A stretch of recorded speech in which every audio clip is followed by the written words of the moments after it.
খুবই ভালো লেগেছে। আর বিশেষ করে এখানে ওপার বাংলা নায়িকা ছিল, তো নিউ এক্সপিরিয়েন্স।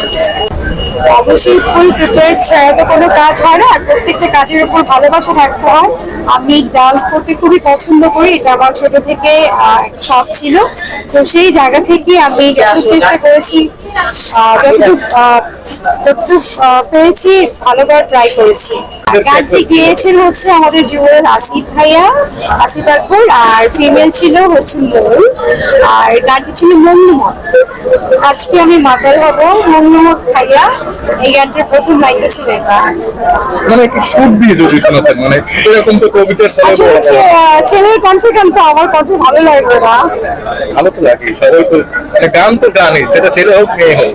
এখন হতে পারে আপনার গানটা পপুলার হয়ে গেছে, তখন তো সবাই গাবে। আমি এখনই বলতে পারি অবশ্যই অ্যাপ্লাই। আজকে আমি মাতাল হব মন্নুমত খাইয়া, এইটুকুই হলো, আর বলতে পারছি না। আচ্ছা আচ্ছা, যদি পরবর্তীতে কোনো সিনেমার আইটেম সঙ্গে আপনাকে চয়েস করা হয়, আপনি কি করবেন? খুব ভালো বিগ বাজেটের আইটেম সং, লাইক হচ্ছে সুপার হিরো আর হচ্ছে ডার্ক ওয়ার্ল্ডের যে কাজগুলো আমি করেছি, এই টাইপের কাজগুলো আমি অবশ্যই করবো। শুধু আইটেম সং কেন? না, শুধু আইটেম সং ওয়েব সিরিজে কাজ করেছি। ইনশাল্লাহ আগামীতে আমার অভিনয় আসবে, সবাই আমাকে দোয়া করবেন।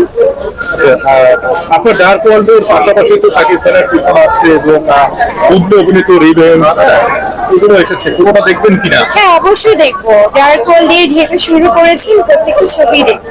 ডার্ক ওয়ার্ল্ডের পরে কোনটা দেখবেন? তুফান। কেন? কারণ সে তার ছবি অবশ্যই বেটার। সো আমার সে পছন্দের নায়ক, অবশ্যই তখন ছবিটা দেখবো। দর্শকদের খুব ভালো লেগেছে। কেন পছন্দ করেন? শাকিব খানের জন্য। সেটাই বললাম, শাকিব খানকে কেন পছন্দ করেন? সে সুপারস্টার, সুদর্শন নায়ক, তাই। শুধুমাত্র সুপারস্টারের সুদর্শন এত না, তার শুধুমাত্র ব্যাপারটা না, সে একজন আর্টিস্ট, অনেক স্ট্রাগল করেছে, ওভারঅল সবকিছুর জন্যই তার ছবিটা দেখা। বিশেষ করে আমার ফেভারিট ছিল যে মিমি, উনিও আছেন, এই জন্য অনেক। কোন ট্রেলার বা টিজার বা গানের কোন অংশ দেখেছেন কিনা? হ্যাঁ, গানটা দেখেছি আমি, গানটা আমার খুবই ভালো লেগেছে। উনি অভিনয় গানটা খুব দেখেছি। আচ্ছা।